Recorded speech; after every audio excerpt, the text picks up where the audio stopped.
Que le ciel s'ouvre. Alléluia, shalom, bien-aimés dans le Seigneur. Aujourd'hui, c'est un jour spécial où nous voulons apprendre quelque chose de particulier aujourd'hui. Quelques raisons qui font que nos prières ne sont pas exaucées.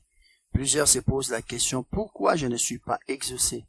Pourquoi Dieu n'entend pas mes prières alors que je jeûnais, je fais des sacrifices, je s'aimais? Pourquoi je ne suis pas exaucé?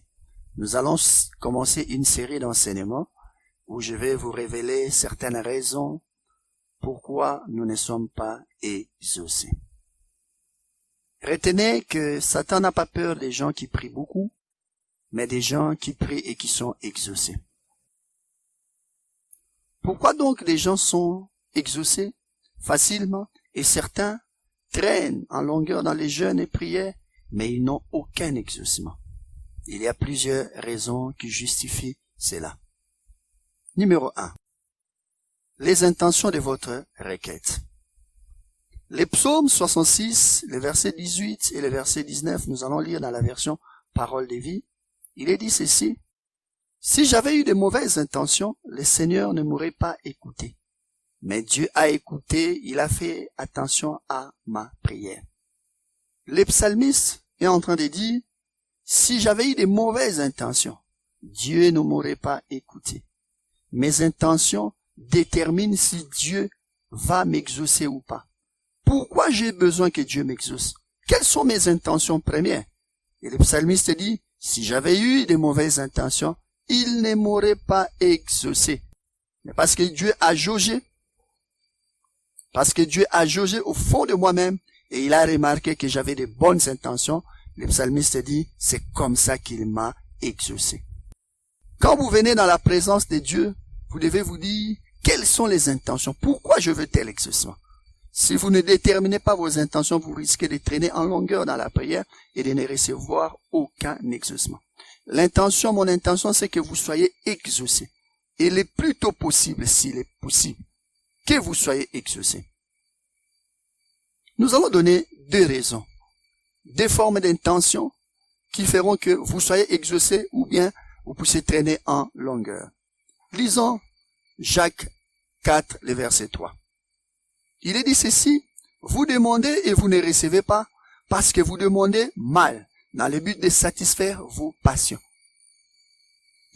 L'apôtre Jacques est en train d'insister, vous demandez. Le problème, ce n'est pas au niveau de la demande. Les gens savent demander. Mais les gens ne reçoivent pas l'exaucement. Pourquoi? Parce que les gens prient mal. Je disais, Satan n'a pas peur des gens qui prient beaucoup, mais des gens qui sont exaucés. Il dit, vous demandez, vous n'êtes pas exaucés. La première raison, il dit, vos passions. Vous demandez dans un but de satisfaire vos passions. Le but de votre vie, c'est que vous voulez satisfaire vos désirs intérieurs. Vous avez une idée concentrée sur vous-même. Vous êtes replié sur vous-même. Ce ne sont que vos intérêts et Dieu ne trouve pas les intérêts des autres. Alors que Dieu voudrait que vous soyez son bras sur la terre, vous soyez sa main sur la terre pour aider également les autres, pour relever les autres. Mais vous êtes tellement concentré sur vous-même que vous ne pouvez pas recevoir l'exaucement. Vos problèmes, vos challenges vous poussent des fois à ne regarder que vos intérêts. Il dit, vous demandez, vous ne recevez pas. Deuxième raison, ou bien deuxième intention mauvaise, toujours dans ce passage de Jacques 4, le verset 3, nous allons cette fois lire dans une autre version, la nouvelle Bible seconde. Il est dit ceci, vous demandez, vous ne recevez pas, parce que vous demandez mal, afin de pouvoir dépenser pour vos plaisirs. Il insiste, il dit, vous demandez pour vos plaisirs, vous voulez dépenser. Ici, la notion de dépense intervient. C'est-à-dire l'intention, pourquoi je veux être exaucé? Parce que j'ai une intention de dépenser, de gaspiller, de jouir simplement. L'idée de Dieu ici, c'est qu'il veut que nous puissions être des investisseurs. Il ne voudrait pas que nous puissions tout consommer pour notre vente. Il ne voudrait pas que nous puissions tout avoir seulement pour nos plaisirs, mais il veut nous voir comme des gens qui investissent dans l'avenir. Bien-aimés, Dieu ne vous exauce pas parce qu'il ne voit pas en vous l'entrepreneuriat. parce qu'il ne voit pas en vous l'intention d'investir dans le royaume, l'intention d'investir dans les choses de Dieu. Dieu a besoin des gens dans ce temps de la fin, des gens qui vont investir pour le royaume. Êtes-vous prêts pour investir pour le royaume? Il regarde, il dit, vous demandez mal, parce que vous n'avez aucune intention d'investissement. Vous n'êtes que des mangeurs, des consommateurs. Dieu ne voit pas d'entrepreneuriat, l'esprit d'entrepreneuriat en vous. C'est pourquoi il ne peut pas vous exaucer.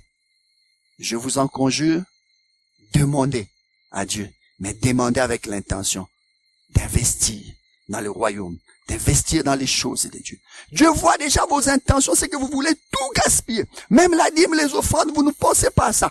Vous pensez seulement à vos préoccupations. Même dans votre demande, quand vous dites, Seigneur, donne-moi $200, c'est uniquement ce dont vous avez besoin.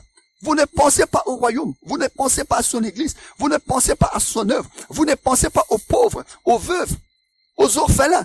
Vous ne pensez pas aux vieillards, à l'étranger qui est là. Dieu veut vous voir animer d'autres intentions. Je prie maintenant que Dieu vous exauce. Que vos intentions changent maintenant dans le nom de Jésus. Si vos intentions changent, alors vous recevrez la bénédiction que Dieu a déterminée pour vous. Si vous voulez suivre cet enseignement, continuer cet enseignement, vous pouvez vous abonner dans notre chaîne YouTube Didier Mangala avec M apostrophe. Vous pouvez également nous appeler au contact qui s'affiche. Si vous avez besoin de prières, vous pouvez nous contacter. Merci, à la prochaine. Un livre, une histoire. Fierté pour notre Congo. L'édition macédonien vous propose 30 livres de son auteur Didier Mangala. Un livre, une histoire. Fierté pour notre Congo. L'édition macédonien vous offre 30 livres de Didier Mangala. Un livre, une histoire. Spécialiste en leadership, management de performance, entrepreneuriat et business plan, j'en passe. Un livre, une histoire. Cet auteur fait la fierté de notre nation partout ailleurs. Un livre, une histoire. Voici 30 livres de cet auteur.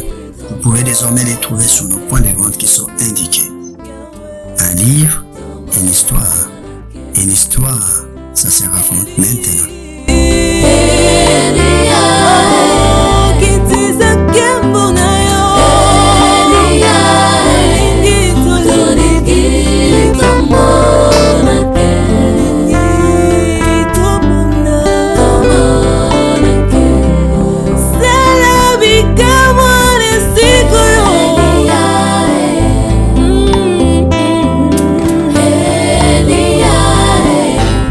Toningi, tomorrow.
loboko na yo.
Na bakombo nyonso ya tata na ekulusu Yesu abelelaki kaka kombo moko: Eli, Eli,